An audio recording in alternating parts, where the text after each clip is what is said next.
الحمد لله وكفى وسلام على عباده الذين اصطفى أما بعد قال الله تبارك وتعالى في القرآن المجيد والفرقان الحميد والذين جاهدوا فينا لنهدينهم سبلنا صدق اللہ العظیم۔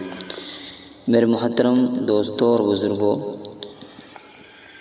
دنیا کا ہر انسان صبح سے شام تک دنیا پر محنت کر رہا ہے، چاہے وہ تاجر ہو، کاشتکار ہو یا نوکری پیشے والا، مرد ہو یا عورت، چھوٹا ہو یا بڑا، غریب ہو یا مالدار ہو، دیہات کا رہنے والا ہو یا شہر کا، ہر ایک اپنے آپ کو صبح سے شام تک دنیا پر کھپا رہا ہے، اور اس کھپانے پر ہر ایک کے اندر کی یہ آواز ہے کہ میں کامیاب ہو جاؤں۔ لیکن انسان کی غلط فہمی کو دور کرنے کے لیے ہر زمانے میں اللہ تبارک و تعالیٰ نے اپنے مخصوص بندوں کو یعنی انبیاء کرام علیہ السلام کو بھیجا۔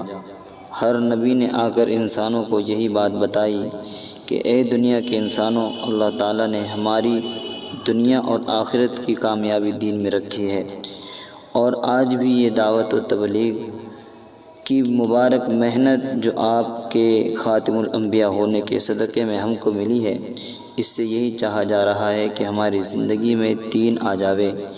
جس انسان کی زندگی میں دین ہوگا، اللہ پاک اس کو کامیاب کریں گے، اور جس انسان کی زندگی دین سے خالی ہوگی تو اللہ تعالیٰ اسے ناکام کریں گے۔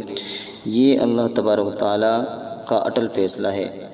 محترم دوستو، دینداری پر کامیابی ملنا یقینی ہے، جیسا کہ پانی میں شکر ڈالنے سے پانی کا میٹھا ہونا یقینی ہے، اور بے دینی پر ناکامی کا ملنا ایسا یقینی ہے جیسے کہ پانی میں نمک ڈالنے سے پانی کا کھارا ہونا یقینی ہے۔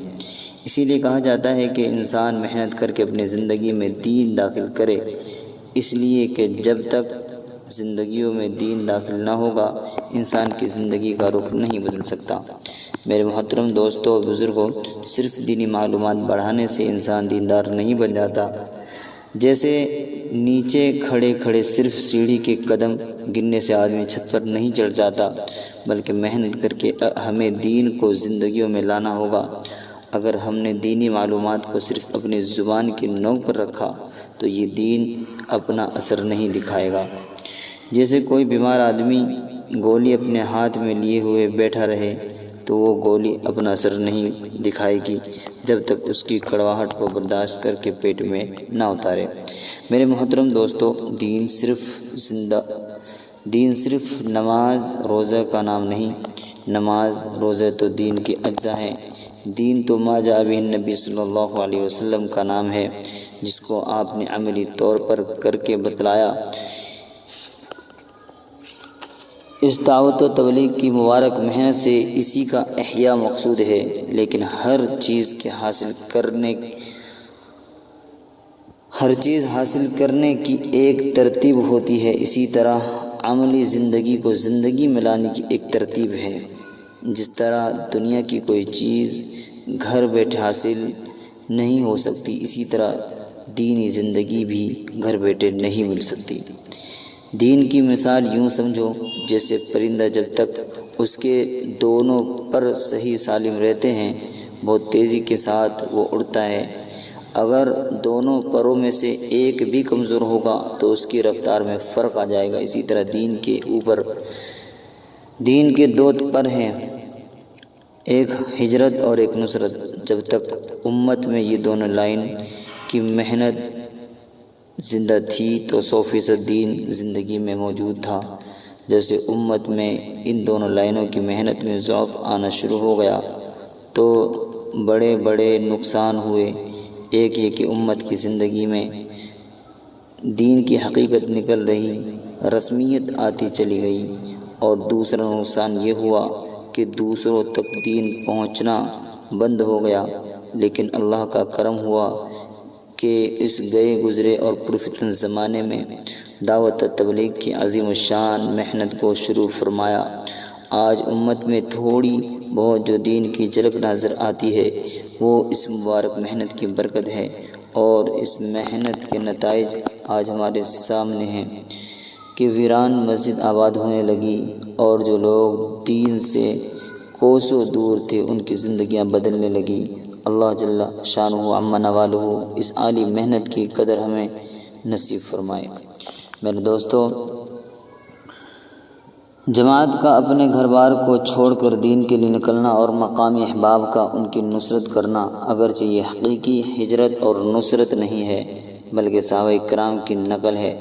اگر ہم اس نقل کو کرتے رہیں گے تو اللہ تعالی ہم کو اس محنت کی برکت سے آخرت کی منزلوں کو آسان فرما دیں گے۔ جس طرح جادوگروں نے لباس میں حضرت موسیٰ علیہ السلام کی نقل اتاری تھی تو اللہ تعالیٰ کی غیرت نے برداشت نہیں کیا کہ لباس تو ہمارے نبی کا ہو اور اس میں کفر کی گندگیاں بھری ہوئی ہو، تو اللہ تعالیٰ نے ان کو ایمان کی دولت سے مالا مال کر دیا۔ میرے محترم دوستو، یہ مبارک محنت جو اللہ تعالیٰ نے ہم کو دی ہے، اس کا اثر یہ ہے کہ اس مبارک محنت کرنے والوں کو اللہ جل شانہ عما نوالہ ضرور ہدایت دیتے ہیں۔